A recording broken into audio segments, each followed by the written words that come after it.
Hi, this is the Be Well with Michelle Greenwell podcast. Our heartwarming conversation is designed to lift you on your wellness journey. Grab your cup of tea and enjoy the podcast.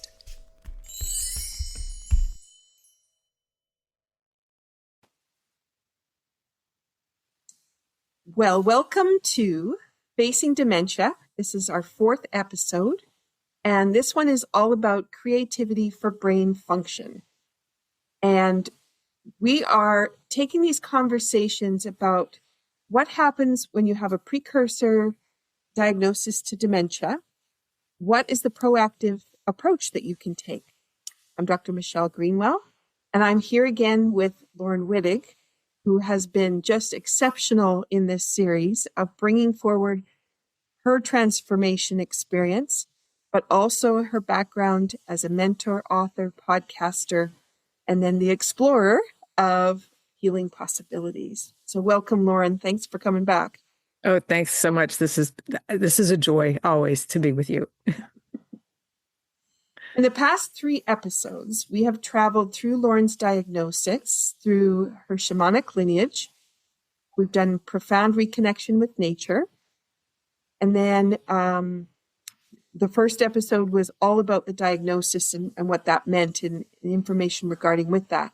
And today we're going to turn it into something joyful and scientifically compelling, because we're going to look at the creativity for brain health and what is the science and research that has been appearing around that, and then what we know from our experiences that can help support that brain health.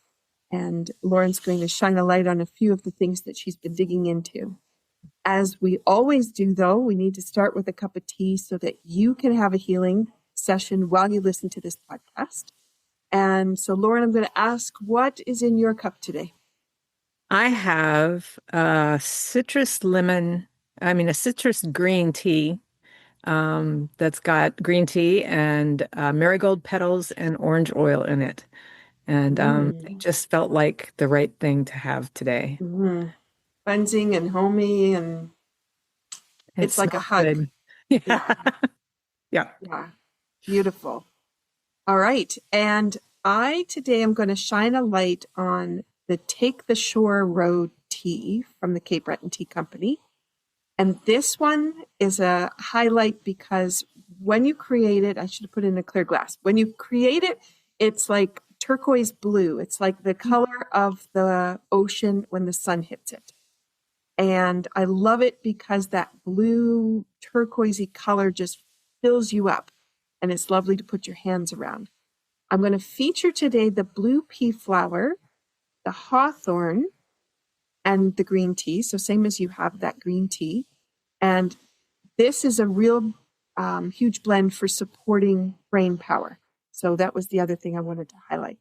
So blue pea flower is known for enhancing cognitive function, improving memory recall, and reducing oxidative stress. Combined with hawthorn is about heart healing, courageous love, and setting energetic boundaries. And we haven't really talked about that so much, but it's an interesting idea when you start to think about how much, how often do you expend things, or people come into the room that take your energy, and that does make a difference on how the body's going to function, and then where the brain goes to support that. All right. And the last little bit about hawthorn I just had to bring up is it has to do with the fairy realm. Oh, it makes a link for us. And I know that's an area that you love to dabble in with the work that you do. And so, I had to bring that up. And we have this beautiful, right outside my window here is a hawthorn tree that has an intertwining trunk, and then out into this beautiful array. So when we get all these different colors between the flowers and the berries as the season goes on. So, all right, with that, green tea. So just reminding people that green tea is an opportunity for us to have a gentle caffeine. It improves our focus, our calmness, our mental endurance. And it is a way for us to really nurture our systems and empower them. And so we both chose green tea today. And the affirmation that goes with this tea is energy expands when we look at the horizon and take a deep breath with the ocean. So most people will be thinking they'll take a deep breath, but when we move that into a creative thought of how do we get balance and flow, this is a great way to bring it in. And the last thing I had to share with you, Laurin, this when I went to grab the mug today, that's why I don't have it to be able to show the turquoise blue, although in this light today it might just appear dark. I have this incredible saucer and cup, but it's covered in poppies. And the poppies are all about creative expression. And so I thought, I want to bring that to the table today because we really want to open up how people are thinking about creativity and where that could take them on their journeys. Yeah. So thank you for coming. Cheers. Cheers. And as you're listening to the podcast, this is your moment to either infuse the water that you have with you with the power of what we've brought to the table today. Or if you're able to make that cup of tea, to think about how you can really connect in with the herbs. While you listen to the podcast, we have set it up so you're getting a healing session. And you can have a little bit of a tea ritual if you like, where you can, first of all, slow down by sipping. Give yourself a chance to arrive to this conversation. And then think about, while we're talking, the things that your mind might wander to. As we give our ideas, you might go, oh, and then that idea might be a great thing to write down and just reflect on and savor. And then the other part is with the tea, hold it into the hands, feeling the warmth of it, particularly since you and I are now into the snow season. And then notice the aroma, the color, the subtle sweetness, and allow your senses to really come alive. And that's where creativity starts to bloom. And so with that, I'm going to dive into the topic for our podcast. All right. So first we want to look at creativity in the brain and what the research is saying about that. So Laurin, you've spent this last month doing a little dive into creativity and dementia, and what has stood out for you? I think what stands out for me most is that creativity seems to activate the brain in a more holistic way than a lot of the other things that I've been learning to do for my brain. And I think it builds on those other ways as well. But it really, really is fascinating to me because I could feel the difference in my head, in my brain, as I've been getting deeper and deeper into preparing to start writing, to actually start writing this new book. And a friend of mine asked me about how the writing was going, and I said, "Oh, it's great! It's so much fun! I'm having such fun." He said, "It really lights you up," and I thought, it really does. It lights me up. It makes me happy. I feel lighter. But also I feel like all the pistons are firing at the right time and the right combination. And that's when I got curious and I suggested to you we talk about creativity because I could tell a difference between before I was really immersed in this big creativity project, which writing a novel is always a big project, and when I wasn't doing conscious creative work. And I just was kind of fascinated, and that's why I wanted to go educate myself a little bit about how it's affecting the brain. So yes, I'm glad we're talking about it. And it's so interesting that you can sense the difference because I don't, we have that monkey thought, we have a busy mind, we have creative thoughts, we have intuitive thoughts, but I don't think people ever really think, how is my brain functioning? I, And when I, is it feeling different?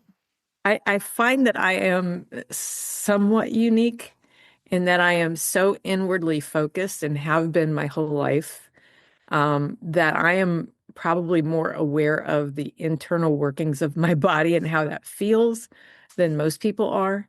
Um, but I also have very much going through menopause. Had brain fog. And so I began to understand what that felt like and what it meant. because there is a feeling to it. If you kind of tune in, and I don't have to close my eyes and concentrate anymore, I can just kind of check in with it. But like right now, my brain is all lit up. It's like, oh, this is fun, you know. But it is there is actually a feeling when your brain is working well as when it's as opposed to sluggish. And if you think about your body, you kind of know if your body's tired. And if your body's sluggish, your coordination might be a little off, or you just want to sit and do nothing. But our brain has the same kinds of energetic stages, I guess is a good word for it. And you can learn to kind of to notice it, but you do have to be intentional about it at first. Um, and really, I just go, does my head, do I have a headache? Does my brain feel like it's bored? Is there like a whole lot of really cool stuff bouncing around in there? Am I ruminating on past things that are not happy? That's usually for me a very sluggish brain. Am I excited about something? That's a very active brain to me. So it's something that I think other people could do, but it's not something we're taught to do. And I just happened to learn how to do it. I think being an energy healer, I'm particularly attuned to the energy of the body, whether it's mine or somebody else's. And so that has helped me to really kind of fine tune how I can feel into how happy my brain is today. And my husband laughs at me because sometimes I go, God, my brain is so tired. And he's like, what does that even mean? So that, it's fascinating to me to learn about how the creativity particularly does light up both sides of your brain.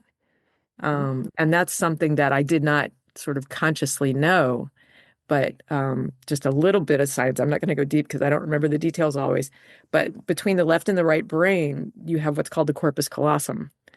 And that's this white matter that kind of connects both sides of the brain so they can cooperate. I am so intuitive that my logic brain is a little lethargic, you know.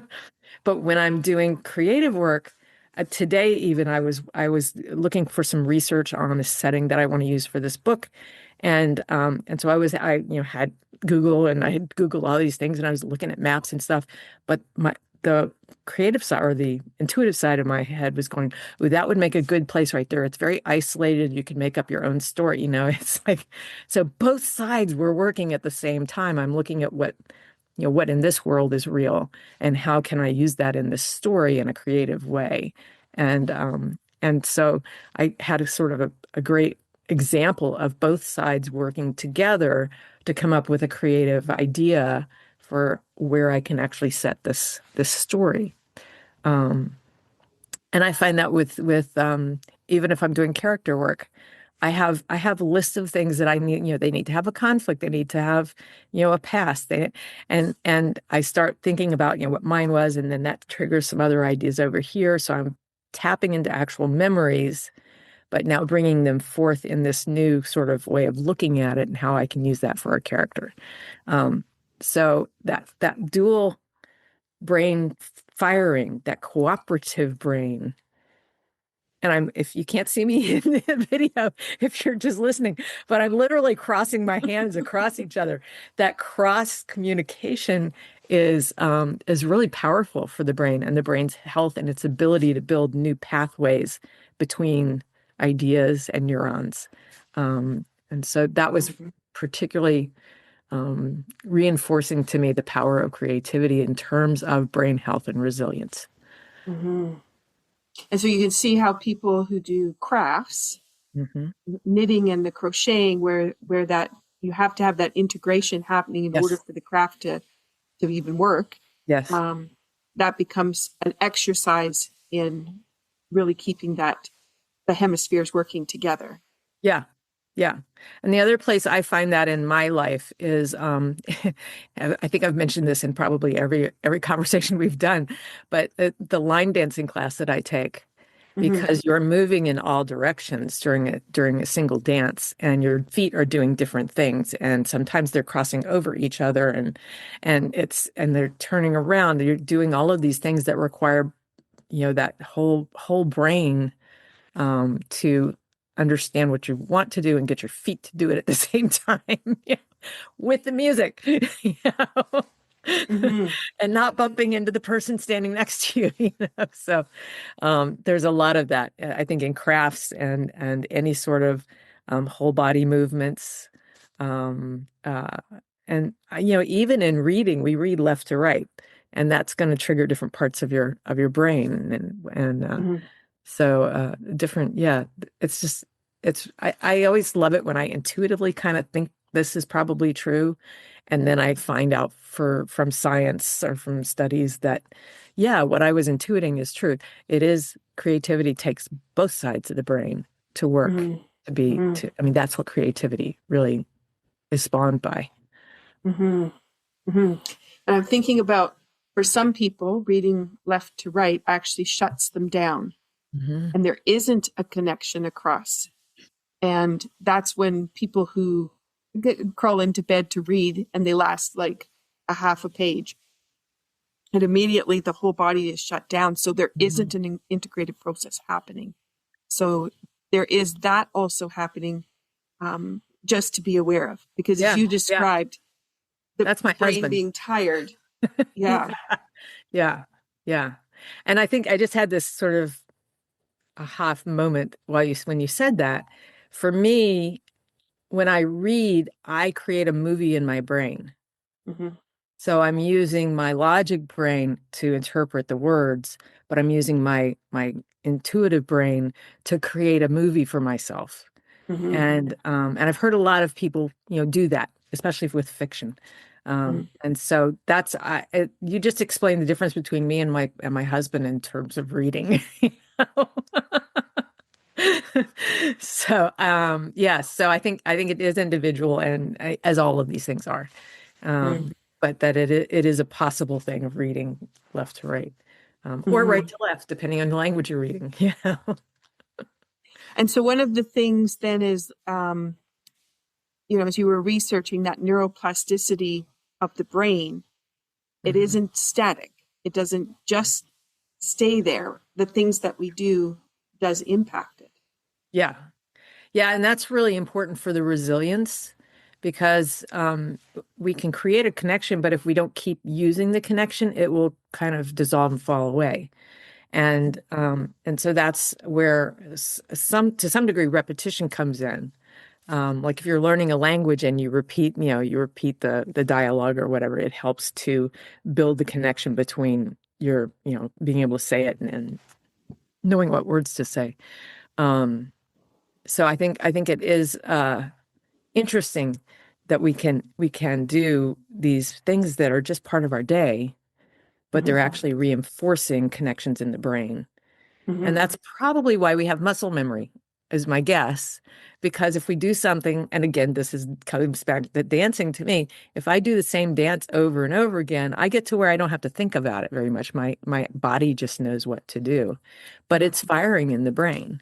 Hmm. And so, yeah, it's this rebuilding connections. I was thinking about this as I re-listened to our nature podcast from last month. Um, Firing as many different ways with one neuron is going to give it resilience because you could lose if say you got 10 connections to once to color, once to music, once to, an emotion that you had, once to a smell that you had. We talked about the five senses. If you have all those multiple different connections to other neurons that collect that other information, then if you lose one or two of those, you still got a pretty strong memory. Hmm. You've got room to have some atrophy or to have some loss, and then hopefully to build additional connections Hmm. to it, right? Hmm. Hmm.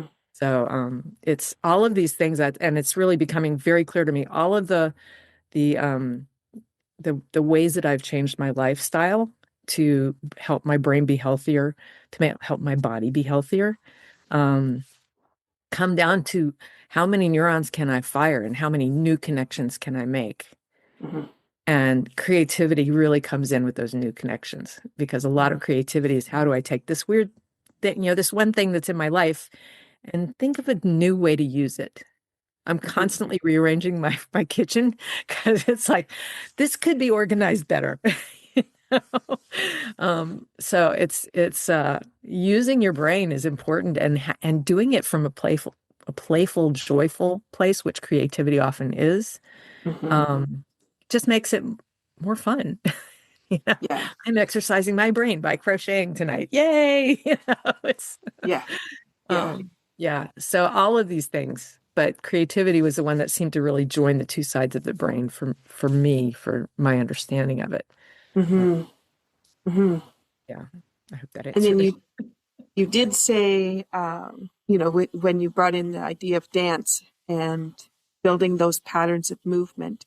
Mhm. So I did want to bring in the way that movement fuels the brain so that people don't think they can just create an activity that will keep the brain busy. Because I think a Mhm. lot of people, the crossword puzzles, um, Sudoku, um, math equations, computing things with the brain is one way to be active. Mhm. But if we don't move, we're also not feeding the brain because it's waiting for information to come to it.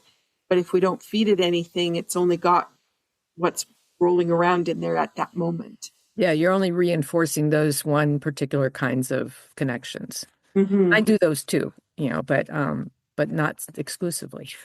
Hmm. Hmm. So I Um, wanted to move us then into the movement idea and how moving the body can help change the way the brain's functioning. And you're doing some of that with the line dancing. You've been doing it with the movement and music class that we've been yes. offering online. And that's giving that creativity through. And I'm just going to bring up a couple of the things that I always try to make sure I have included. So the way that the shoulder seams and the hip seams move. And I know people won't be thinking about that. They might think about the arms move and the legs move, but it's the expansion and the contraction movements that are going to feed the most amount of information back to the brain. And then that's reaching and expanding how we interact in our world. Um, Mhm. and so when those seams are moving fully and fluidly, the brain is receiving information about where you are in space, as you were talking about that coordination piece, and also then that the proprioceptive system. And a lot of people think balance might come, it does come from the feet, comes from the center core, and then it comes from right in the middle of the actual brain cranium piece, and that part can't function without you moving in space somehow to know where that is. So I just wanted to bring that forward for people as they're thinking about what activities might they be working in, Mhm. because it's easy to go for a walk and hold your mug, could be your water bottle, and not move your arms at all. And you're talking to somebody, but while maybe you're holding the phone in one hand, maybe you're talking to an actual person, and you've got your water bottle in the other, but the shoulder seams aren't moving. You have hip seams moving, but not the shoulder seams. That's not going to be feeding the brain in the same way. And so just to think about, am I fully engaged in a movement pattern as I'm partaking in whatever activity that I'm doing? And then what does that mean?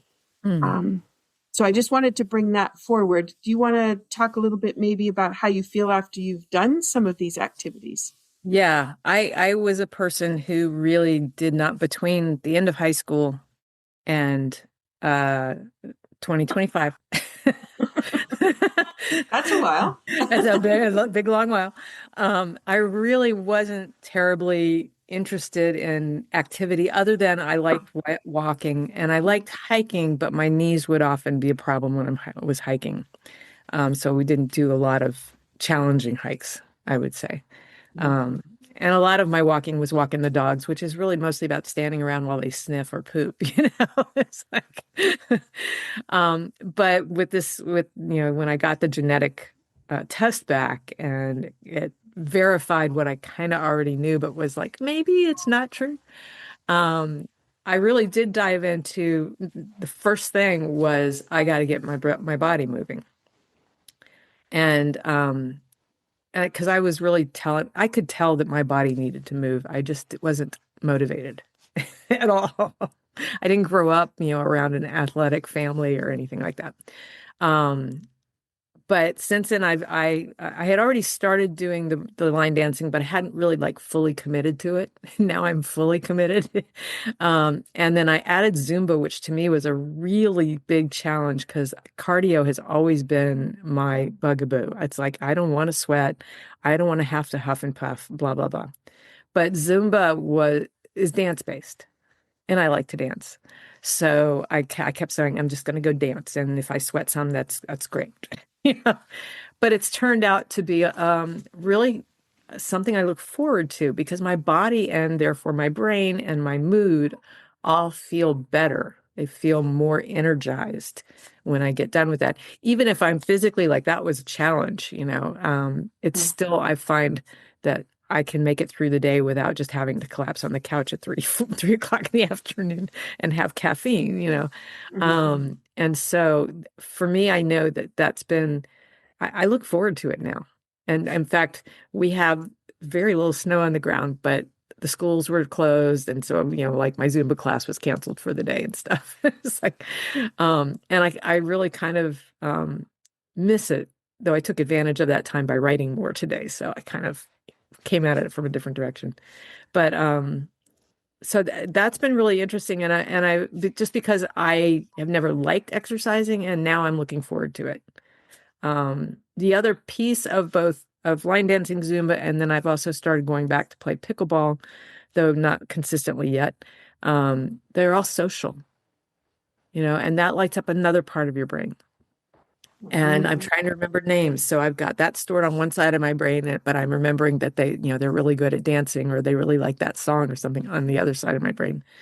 Um, and so that social connection, and this is true for dementia, is social connections are really important for keeping the brain healthy. Because I think a lot of that is because the elderly tend to get very isolated. Um, and so I'm bringing in that social too, but I'm doing it mostly through exercise classes, and that's sort of a double goodness there. And I am making friends. People know me. Hey, Laurin, all those kind of lovely things. So for me, the movement has really been, shall I say, life changing. I sleep better, my mood is better, I have less anxiety. I've never, I haven't been a big anxious person in the last 10 or 15 years, really since my mom passed in 2019. But the world makes me a little anxious now and then. If I get into a low mood and start thinking about the Alzheimer gene that I carry, I can get pretty anxious about it. But being around people who are lifting me up because they're always, in good cheer when we get together for classes, moving my body has also just lifted everything up. And it's not what I ever expected out of doing exercise that often think is challenging. But then we have the Tai Chi too, which I've been doing with you through your music and movement. And that's really been it's really been lovely because I always feel like I've reconnected pieces of my body to each other after that. And I've learned through that to be a little more aware of my muscles. I'm very aware of my brain, but not so much of my muscles. So I've been really tuning into the muscles that we're working on in any given class.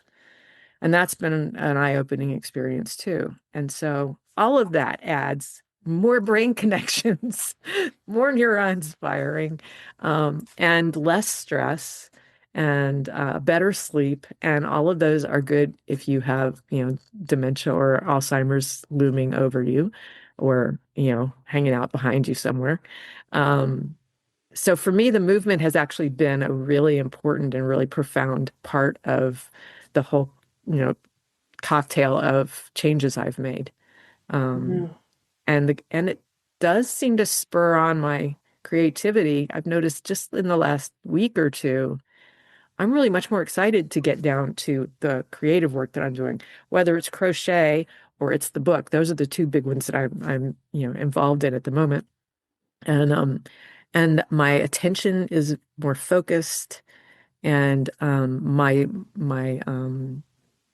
ability to stay with it longer is there. I can't. I'm losing the word for that. But Yeah. So I am noticing that the physical has had very positive effects on pretty much anything my brain is trying to do. Mhm. So, Interesting, isn't it? And yeah. then you think of that creativity, because when you do sit down, rather than trying to come up with the idea while you're sitting down, your brain's already circulating it while you're moving. Yeah. And then when you do sit down, it was already up there formulating, and then it's like, boop, here we go. Yes. Yeah. Yeah. And it's like I already knew what I was going to be working on today because I was working on it yesterday. And usually I forget what I was doing by between yesterday and today because I get up and leave and I don't think about it again. But my brain is actually continuously working on it now. And that's when I know I'm starting to hit my stride with a writing project. Hmm. When my brain is so intrigued, going, okay, what are we going to write today? You know? Hmm. Hmm. And that's when it gets really fun. It's because it does just kind of flow through me. I don't have to effort at figuring out what's next. I can just let it flow out. So Hmm. Hmm. magical. So I just want to come back to a couple of things that you've said so that people pick up on those ideas. And one was, by doing the movement aspects, signing yourself up for classes where you have to be responsible to show up, Hmm. which is, accountability is an important piece. Yes. But that extra piece about the connection with other people and building a community. Hmm. And when we go back to science, then we're going back to the studies about when you get together with other people for the intention of healing, then the enzymes in the body create that space and they start to go there. And so your feeling of, by putting all that activity in, creating those new networks of people to associate with, it's just completely transforming beyond the brain, but Hmm. it's taking you to a different quality of life. Yes. And you could easily have said, I have this gene, oh my goodness, and then just prepare for it. Yeah. You know, quality of life does not change there. It's just Yeah. going to start to decline. Right. But you've completely transformed it into this richness, Yeah. that That's a envelopes good you. word. That's a really good word. Yeah. Yeah. That's just anyways, it's just so beautiful to see how all of that can transpire. It's by choice, because it'd be so easy to go one way and you chose to go the other. And still, you have days when you don't feel like, I really don't feel like going to class today. Yeah. But you know that the three friends that you meet there every day, They're gonna say, "Where were you?" and you have nothing to say except, I didn't feel like coming today. That's Yeah. not going to happen. So Yeah. off you go, right? Because you're Yeah. going to be accountable to that, and you're immediately lifted up by that. Well, and the other piece just occurred to me that has come with that is I I was always trying to be the best at whatever I did. Like my whole life, I was raised to be, you got to be the top of your class. You got to get an A. You got to do this. And I lived up to the expectations of my parents and, the community around me. But I have really given myself permission to not do my classes perfectly. I can go and I'll do the best I can today. And some days I can, especially in Zumba, I can have my arms up and doing all kinds of stuff. And other days it's like, no, I can't go above my shoulder. I just don't have it in me today. But I'm still moving. I'm still there. I'm still in the music. I'm still with the vibe of the whole class. And so it's still worthwhile. But I really did have to consciously give myself permission to not have to do it perfectly. Mhm. And of course, nobody's doing any of this perfectly. But it Yeah. was a stress that I used to put on myself a lot, and I've chosen not to. Yeah. That's a conscious choice on my part now. Yeah. So, Yeah.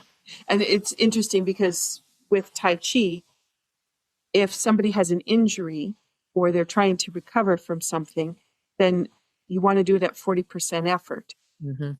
So that permission to not be perfect Yeah. allows you that, maybe you drop from that 150% that Hmm. most people try to function at, down to maybe an 80%. Hmm. And then when you think about, you have the days that the energy isn't there, and it is okay to be operating at 40%.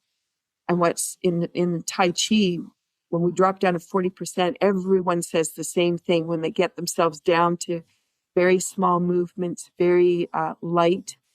And then all of a sudden they're like, I can feel the energy. Yeah. It's like, yeah. And when you're working at 150%, you don't feel any energy because you're just expending. Yeah. There's Yeah. no opportunity for that energy to grow and expand, but you can feel it at 40%. Yeah. Yeah. That's yeah, that's great. I love that. I'm going to Yeah. remember that one. Well, and I'll say 40% and people will look at me and then they'll go, uh-huh.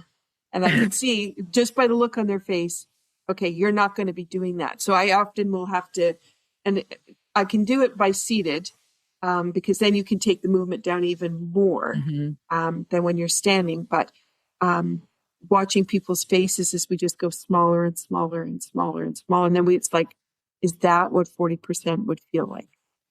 Most of us don't know that because we're just always overachieving to Yeah. meet the other's expectations for Yeah. ourselves. Yeah. You Yeah, don't want to let anybody else down either, you know? So, exactly. yeah. Exactly. Okay, so now that leads us to another part of the conversation, which we want to do is you added a whole bunch of music into your life. There's, Mhm. there's going for a walk in nature and plugging in earphones, blocking nature out, but listening to your favorite tunes. And there's a whole other thing to be surrounded by a stereo system that is feeding frequency into your body. And now you have that all coming in along with the movement. Do you Mhm. want to talk a little bit about the power of what adding that music has felt for you? Well, I always have music on me. If I'm in my car, I've got my music on, whatever. You can tell my mood by what I'm listening to, you know, or if I need to be uplifted, I'll have something like that. It is interesting because the music that is played in the two different kinds of classes that I take, that where I'm surrounded by music, one is mostly country music, which is not something, I mean, it's something I'm familiar with, but it's not one of my preferred genres. And the other is mostly Latin music, which is great for doing active dancing to, but is also a genre that I don't have a lot of familiarity with.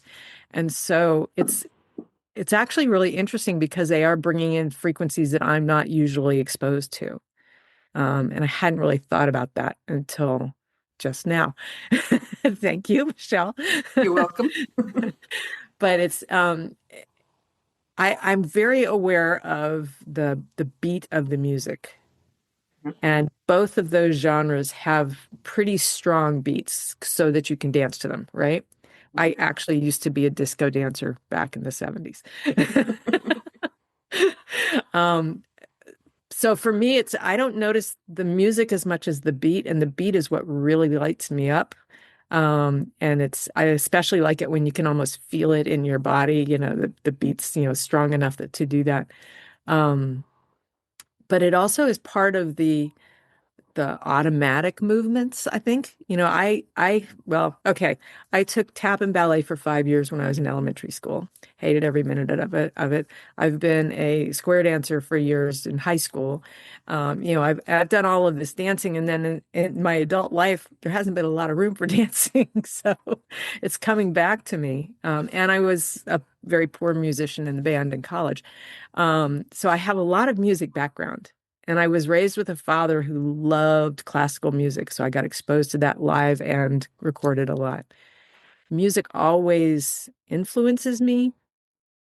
I think it does all of us, actually, especially in terms of your mood. Sometimes you want to match the mood, sometimes you want to change the mood. Well, that's part of why I'm so energized by my classes, is because all of the music is upbeat. It's a lot of it has really good lyrics that go with it that, are uplifting or hopeful, or, we got this kind of music. And so that piece of it is really something I hadn't completely considered as being part of the whole mix of why those classes are so powerful. And certainly the music in the one in the Tai Chi and the music and movement class, that one is really interesting because we do things without the music first. You teach us the movements and walk, and have us go through that. And I find this true in dance class too, because we do the same thing. We go through the movement first and then we put the music on. The body movement is always easier to do with the music It's like your body just wants to flow with it. And so the thinking that has to go on, especially in line dancing, um, that's going on, but my body is just like, oh, we got this. We got this. We're going to flow through this. Oh, you're going to turn around here and it's going to be fine. It's like, so it really does have a very positive impact, on me for sure. And I think on everybody. In Zumba, we get to whooping and hollering. All of this. We bring voice into it, without singing Mm-hmm. along necessarily. Mm-hmm. So it lifts everybody up. And I think that's part of probably why that kind of music is part of those kinds of classes, is because it brings a cohesion to the group. We're all moving together in sync. We may not be perfect, but it's close. And we're all being lifted by the same frequencies. And that frequency, I know this as an energy healer, the frequencies affect your own personal frequencies. And I love it when the ones that are around me are higher than what I'm existing in at that moment, because we do what's called entraining. And we want not consciously, but our body wants to be at the highest frequency we can comfortably hold. And if you're below that, your body's kind of like, what the hell? You know? And so and especially in a group where you're raising the vibration all together with that music, with the movement, with the intentions that everybody comes there with, it's really powerful. And I leave there tired and sweaty, but I also leave there with a smile on my face. Mm-hmm. And I come home, and by the time I get home, and it's like a 10-minute drive, I want some lunch, you know, but I'm also ready to get up and do something else in the afternoon instead of being lethargic all afternoon.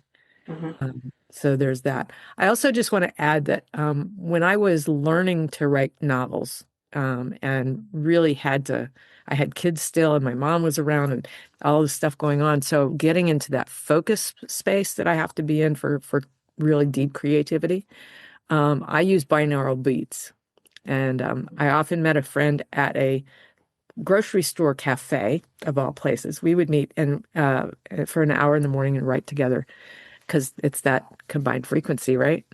And I would pop in my earbuds and I would put on a binaural beats. I have a couple of apps, and I would choose the frequency of that based on what I wanted to feel. So if I was feeling lethargic, I wanted to feel more energized. If I was feeling a little scattered, I'd try for focus. And it was such a beautiful practice that I wrote 6 books that way. You know? And I haven't had to do that here because I work in this office that I'm in right now, and it is my sanctuary, and I already have that quiet, calm focus established in this space. But yeah, it's something I think we intuitively bring into our lives, music to help with mood or set the scene for something, you know. But it's also really good if you can do it consciously, which I was doing with the binaural beats, is consciously choosing which frequency I wanted to attune to. Mm-hmm. Um, Mm-hmm. so yeah, that kind of stuff is all around us, Mm-hmm. and I forget to think about it in terms of frequency and how it's affecting my body and my brain. Mm-hmm. I Mm-hmm. always learn something when we have these conversations. And I love to learn, so that's great. Well, and I do know, with my Tai Chi classes, we were taught not to have music, but Tai Chi, was done outside in nature. Yeah. So you would have the sounds of nature that would be filtering in you and lifting you up, and Mhm. not really realizing that's what was happening. When you're in a room, and you're in a rec center or something like that, if there isn't a frequency that's really there. And what Mhm. we've noticed is as soon as we add the music in, there's a shift in how the body responds. Yeah. Now, not all music is equal, we've also discovered. Mhm. So there is some music is not going to enhance things, and it might hinder how some muscles want to move. So Mhm. being very specific about the music is important. So like you said, gathering up those binaural beats, so valuable. I have a very specific playlist that I'll use for Tai Chi, um, that I know will entrain everyone and we'll all feel the energy of it. Mhm. And we've tried other pieces of music, but it's not always been the same. So I've gone back to that playlist knowing I can trust every song on that playlist Yeah. to lift us up how Yeah. we need. But that next piece is that entrainment. And I noticed this too with teaching when I remove language. So yes, you give the instructions, you verbalize them, everybody figures out how they're going to move. And then they say, keep talking because we want you to lead us through. But if I remove my voice and the music is on, we don't require language. And language requires you have to interpret it before it gets to the body to where you're going to move. And this way, you're just moving and you're Yeah. moving energetically together. And Yeah. yeah, It's remarkable because you will lead us through, talking us through this, and I'm practicing as we're doing it. And my brain's going, I can't keep track of this. I don't know where's that hand supposed to be? What's and then the music starts and I give myself permission to not be perfect. And then my body just it knows where it wants to flow and how it wants to move. And if it's not a perfect, version of that movement, I don't care. You know, yeah. that's for later. But it really, I mean, that has very much been my experience that once the music starts, the body just knows what to do. It just wants to flow. Now, I might have to see, are we turning around yet? Kind of thing. Yeah, But especially when we're seated, it's much easier for me because I'm new to all of this, yeah. to just allow my upper body and my hips to flow with where they need to be. Yeah, yeah. Remarkable. So to recap for those who thinking about the music that they have going on in their lives. So the sound frequency can shift brainwave states. We've got color frequency. So what colors we're with, but also sometimes the music, depending on what key it's in, those keys all relate to colors. And so that color frequency can come in, which can balance emotions, give us clarity, calm the nervous system. And then we have this vibration piece. So if you do put earbuds in, it's going into the eardrum, but it is not encasing the Yeah. whole biofield and the body. So just to keep that in mind, because the vibration that is surrounding our bodies is going to be very important for physically and energetically creating pathways that'll support memory, mood, and creativity. So I just wanted to bring that to the forefront. So if you're thinking about you want to add music in as a way to enhance things, then think about how you want to do that. Yeah. And with the creativity, then what we've been looking at is then we've got sound, color, movement, sensory experiences, and emotional resonance. So it becomes a real multi-dimensional place. And I really enjoy the fact that you've gone back to writing and how you can notice it in your preparation for how you are to be able to focus into your writing and really dive into your topics, because you have what you were doing before to compare to, and Yeah. it's lovely to hear that difference for you. Yeah. Yeah. It's always been stressful for me to write once I had a contract on something. And this time I'm not stressed. I'm not even thinking about how it's going to be published. If it's going to be published, I don't care. I'm doing this for fun. Mhm. And that I think some of that mindset comes from all of these other things that we've been talking about and how they have impressed upon me or imprinted upon me this sort of, we're going to go with the flow. You know? We're looking for brain resilience and everything else is just, extra. So It's a lovely way to put a novel together. yeah, exactly. I did want to just add one thing about the music is I've Mhm. always known that I'd much rather hear live music than recorded music. Mhm. And that's because you are in that vibration of the Mhm. instruments Yeah. when you're live. Like I said, I was in the band for 4 years when I was in university, and as a flute player, I was always at the front of the band when we were practicing in the studio and stuff, and I was surrounded by all of these other instruments. So I sit like right in the center of it, and it was a joy. We were such a joyful group.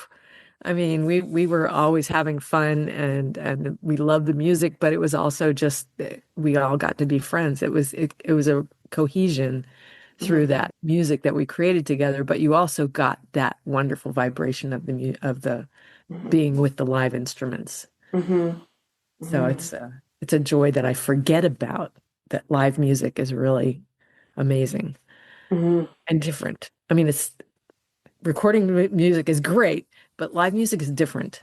Yes. Just what you were talking about, with the difference between the earbuds and the music around you, where you receiving the vibration of it. Yeah, and depending on who's playing the music, Mhm. they can be interpreting the room without realizing they're interpreting the room, so taking the energy of all the people in the room and bringing that into, and particularly here, we've got all the Cape Breton fiddle music. Oh yeah. And, if you have an audience that's not tapping their toe, they're just sitting, Hmm. the poor fiddler is, it's going to be a struggle Yeah. for a tune that they know very, very well, Hmm. but to be inspired by it.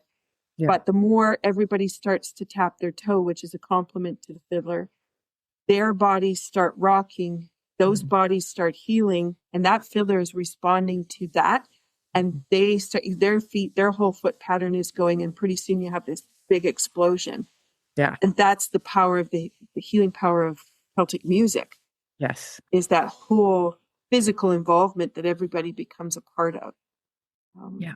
and for me, classical music, if I go to the theater, I love it, but I will fall asleep. And Oh. then I will get the whole thing will come to me, but I'll be unconscious. Mhm. And I learned to accept the fact that that's the way it was going to be, because I would try to struggle with it. I was like, I don't really want to be the one that falls asleep at the symphony. But then I would just be like, I just let it wash over me and Yeah. enjoy. And that's, again, that's another way that the body's going to be responding. So, Yeah. Very relaxing, obviously. yeah. Oh my goodness. All right. So if we go to one other little piece that we brought in, which is about the five senses, Hmm. because we've been talking about how all these pieces light up. Um, your experience from diving into the creativity, what would you say the five senses have done as a result of adding these creative components? Would you say they've picked up, where you've become more aware? That's a really good question. Hmm,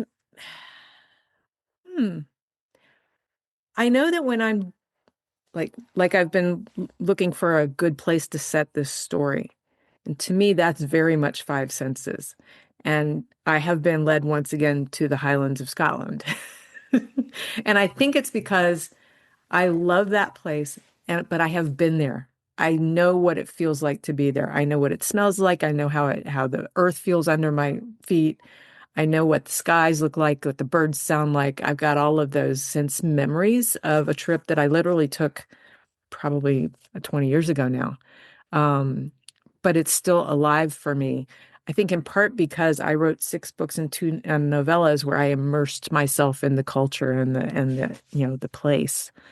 So I know from that, my creativity has been definitely influenced by my personal five senses experiences of the Highlands of Scotland, but also by my experiences in Maine because it's so similar geologically and even in terms of what grows there, very similar kinds of places. And I'm getting goosebumps as I talk about that because that's my truth bumps, as some of my clients like to say. But they're so closely connected in just even in geology. From that point of view, it has definitely helped. I know also that five senses are coming into this because I always use myself and my own emotional feelings for my characters. And so, the protagonist is always some version of me. I don't do it on purpose, but that's just the way it comes out. Sometimes it's the bad girl side of me, and sometimes it's the the prissy side of me. But it's always based on I use my own physical experiences as well as emotional experiences to create these stories. And I don't sit down and write it like a memoir. I don't even most of the time don't even do it consciously. In looking back, I can see what I've done. Mhm. Um, but so my five sense experiences of my life and my all of these various places that I have been in the world, those all come into play when I'm writing, but it's not always conscious.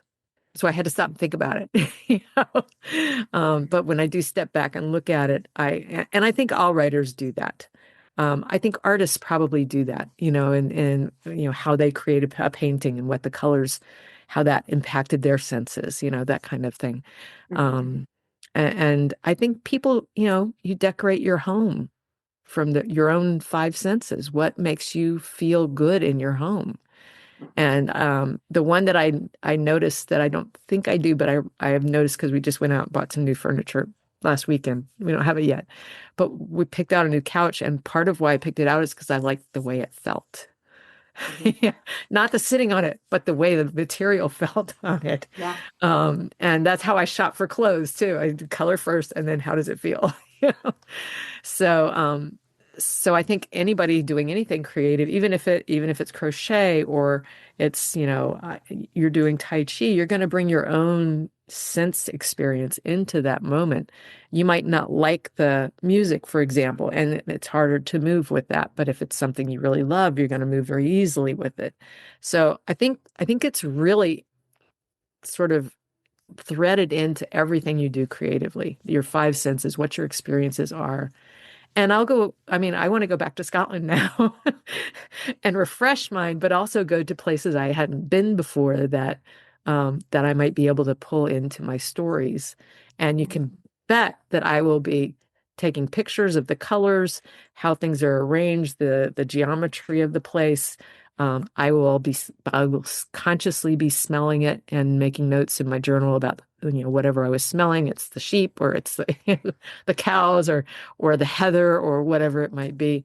And I'm going to use all of that in whatever I write going forward. Because even if I'm not setting it in Scotland, there's going to be something from that that will trigger some creative idea in another story. Um, Mhm. it's one of the joys of being a storyteller is that you get to kind of soak this up. Little story. Up in Maine, there's a place near where we go up there. There's a place called Reversing Falls. And it's we're right on the, you know, near the Bay of Fundy in that area. So it's a big tides. And literally water washes in one way and then it washes out the other way over rocks. So you get, you know, falls in each direction. And there was one day a few years ago, I was sitting on a rock and my husband was there and our kids were there and they were adults, but they were there and they were off scrambling around rocks somewhere. And I was just sitting watching the seals play in the water and just like in feeling the air and listening to the water and seeing these joyful animals and my husband looks over at me and goes, "You're writing now, aren't you?" And I went, "Yeah, I am actually." So it's the five senses are how you bring a story to life, actually. You know, how you Mhm. connect with other people through that written page. So yeah, it's very important to creativity. Mhm. Mhm. And so as people are thinking about in their own lives, they might be aware of sight. 'Cause that's usually what most people, Mhm. and then maybe a little bit with sound. Tactile might not be as Hmm. obvious, you know. Yes, you know what the steering wheel feels like, or you know what your fingers on the computer feel like, but what do you know about the textures in your house and bringing things alive in a Hmm. tactile way? And then smell and taste very often disappear. Um, and for some people too, if they've been plugged up and they don't always have a sense of smell, Hmm. you know, to stop and think about what does that fresh bread actually smell like? What does the pizza smell like coming out of the oven? What is the soup? You know, and just ways that you can start to bring that in. And I bring that up because we just wanted to wrap that around some of the science for the brain. So creating stored sensory memories, having stabilizing emotional patterns, because that happens when you just as you were describing, even the seals, right? Yep. Immediately the joy that comes to that. Yep. And expanding creativity through embodied awareness and then supporting the presence, which is essential for brain health. And the last is reducing fear and anxiety and future focused stress. So, as you were talking about, you could easily go down that niggly bit of thinking about what is going to be possible. And Mm-hmm. instead, you can just completely focus it around to a different future, Mm-hmm. a different, the things you want to have with the quality of life. Yes. So I Yeah. just want to bring that around for people listening so that they can start to think about, how am I doing that? Could I be doing more of it? And if I started to embody more of it, what kinds of things might I be doing as a result? Yeah. Yeah. Yeah. Yeah. And it's a huge stress reduction. And I swear stress is the thing that ages all of us. I mean, all parts of us the fastest. And the brain seems to be particularly affected by that. So yeah, not focusing on, what's going to be happening 10 years from now, or, there's no way I can get this thing done that I really want to do. Instead, I go, well, I don't have to do it perfectly. What can I do today? How can I find a community that might help support me? To me, that's always important. Even for writing books, I had to have a community of writers, and I still do. Um, how can I shift from, oh, woe is me to, what did I learn from that? And how can I change it if I want to change it? Or how can I use that wisdom as I move forward? There's lots of ways to change your attitude. You can make choices. I never believed I could make choices about my emotions, but I've learned that I absolutely can, and I choose now how I want to feel, and then I take action to reinforce that or to support it. And I don't do it 100% well, I don't have to be perfect. You don't have to be perfect. And that's, I think creativity really is a lovely way to practice imperfection, because, you never feel like what you created was perfect. And okay, but do you still love it? Did you have fun doing it? Did it light you up? All of that is very healthy for your brain and for the rest of your body, on top of everything else we've talked about today, which is a lot.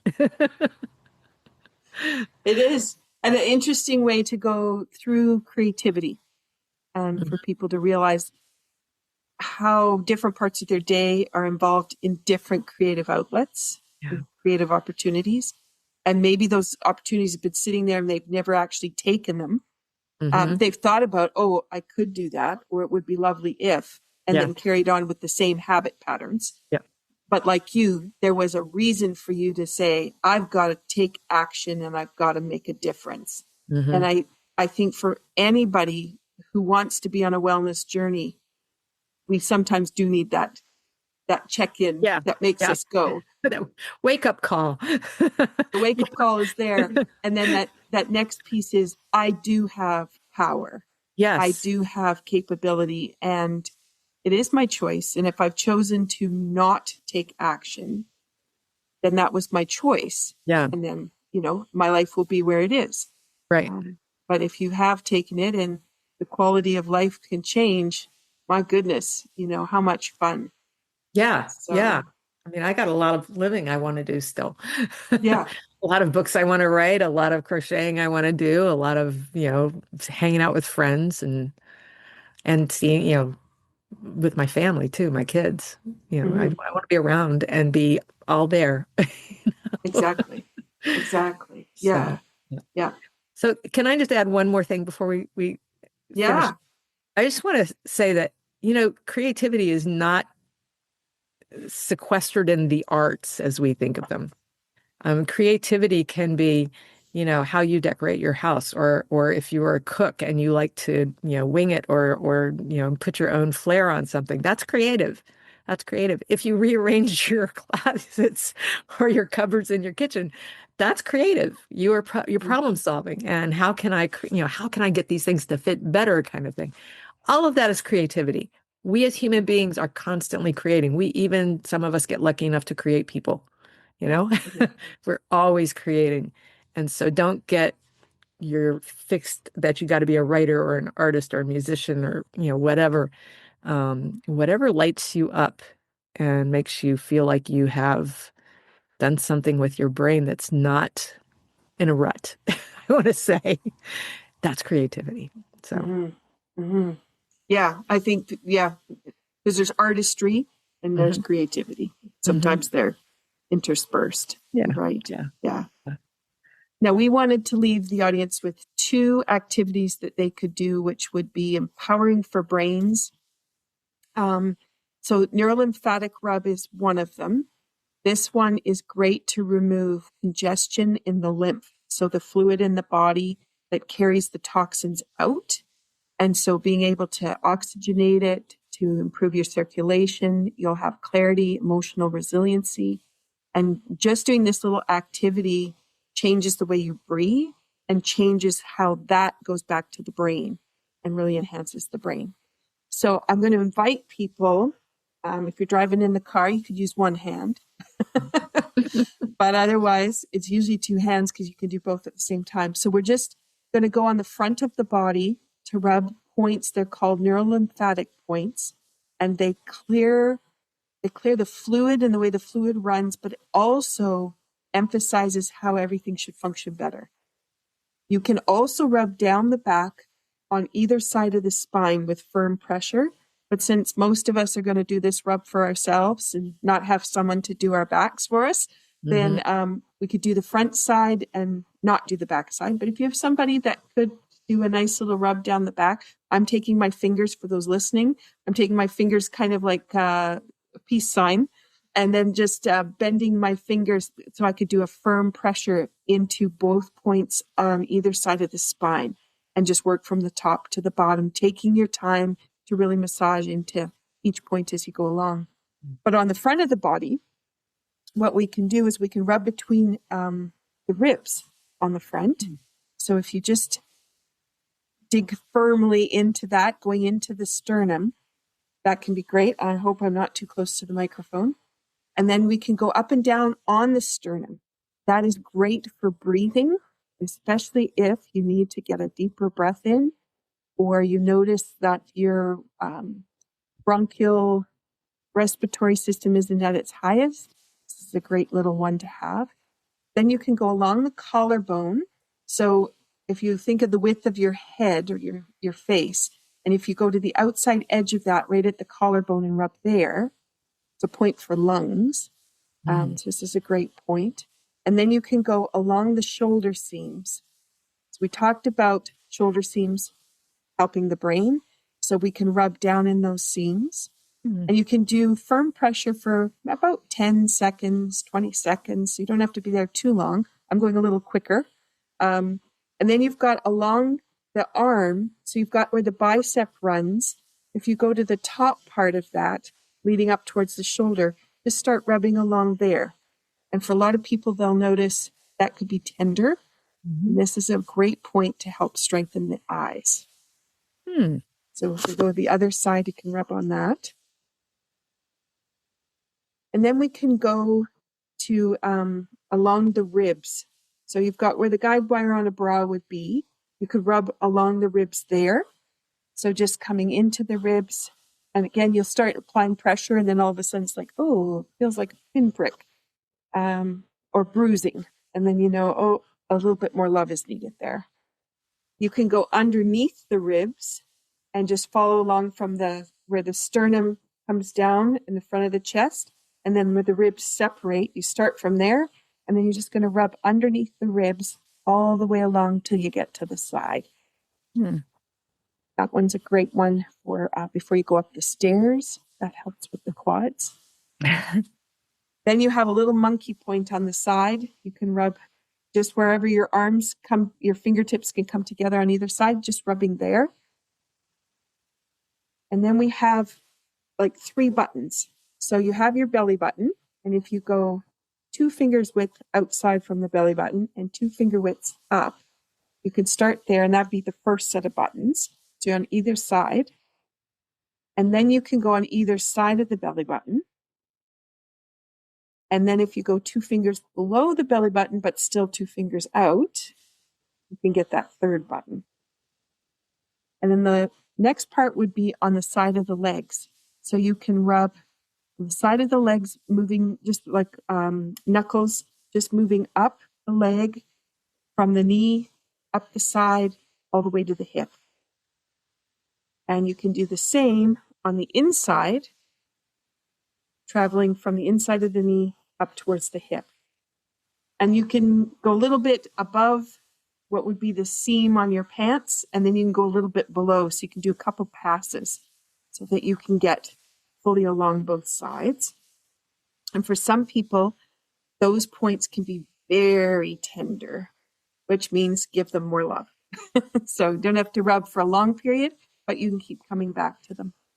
And what we probably can reach is just taking our knuckles into the small of our back and just rubbing there, the tailbone, kind of the flat spot at L5. And then if you can go up the spine, wherever you can reach to travel up that. And we can do it from the top. So from the shoulder, kind of coming up the neck, and you can come up to the base of the skull. So it's a really fast little massage that you can do. It could be something while you're waiting for kettle to boil, or your class hasn't started yet. If you run those neurolymphatics before class, it completely energizes you in a different way, which is fabulous. So you don't feel the effort in the same way. And if you do it after class, the recovery off of that is no stiff muscles. Wow. Which can be really, like you said, on those days when it's like the whole new patterns happened and few new muscles have been found. That can be really helpful. Yeah. Yeah. Great. All right. And the last one I just wanted to share is the central and governing. And this one we can just hold. So we've traced them before, but if you hold one hand on your forehead and the other on the back of the head, we're going to connect those two. There's two energy lines that travel up the body and travel over the head. And if you just breathe deeply while you hold this, and if you're looking at nature, noticing color, it can be really helpful. It's going to connect us cognitively, emotionally. It'll help with sensory integration and energetic grounding. Great for the nervous system and great to get creativity starting to flow. All right. So there's 2 tips that you can add in there, and plus all the other things we've talked about today, Laurin. What a deep dive. I love it. Yeah, but what a fun topic to explore. There's so much good stuff there. So, yeah. All right. As we finish up for today, we wish for you that you take a little bit of time to take the shore road. Think about those 5 senses. Think about how you can enhance creativity, how you can take your imagination. And just like Laurin is describing what she's picking up for her books, picking up for her characters and the settings, think about life in that same kind of way. And then how are you bringing in those ideas so that you can write your own story and you can be really present in it? And as you're sipping away on the last of your tea or your infused water, reminding yourself that creativity is not a luxury. It's a biological requirement so that we can be thriving, adaptive, and have resilient brains. And as always, Laurin, thank you for your openness and wisdom. And I'm feeling very privileged to, be on the inside scoop of some of the background of the stories that you're working on. And so thank you for that too. Oh, well, you're welcome. And I always learn things about myself when we have these conversations. And so I really appreciate just the time that we spend together. It's just such a gift. And I'm glad that you feel like it's useful too. Yeah, absolutely. Yeah. All right, everyone. Stay tuned for our 5th episode, which will be coming out next month. And we'll look forward to what that topic will be and where the journey has taken both of us next. Yeah. And in the process of that, we're heading into the holidays. So we wish everyone the very best for finding the creativity and the joy in each day as you go through your holidays. And just remember to make choices that help you to be well. Yeah. Yeah. All right. Take care, everyone. Cheers. Thank you for listening to Be Well with Dr. Michelle Greenwell. There are a couple of resources I want to just point out. When you go to the website greenwellcenter.com, you'll have a pop-up window. That pop-up gives you the top 8 easy stress releasers that you can use every day. That's something you can put beside your computer, the bathroom mirror, beside the bedside table. A great resource. Also, my YouTube channel. It is full of playlists with all kinds of different ways that you can activate energy and bring vitality into your day. You can find that when you go to YouTube at Michelle Greenwell. And last, if you're a Linktree person, Linktree, linktr.ee/Greenwell Center. That has all my resources in one spot. Those are for intricate little things that you can't get everywhere. And it's a wonderful way for me to be able to share all the different aspects of the kind of work I do. So thank you for listening. Be sure to drink that tea. And if you want to have the tea blend that was shared in the podcast today, then be sure to check out capebretontea.ca. Have a wonderful day.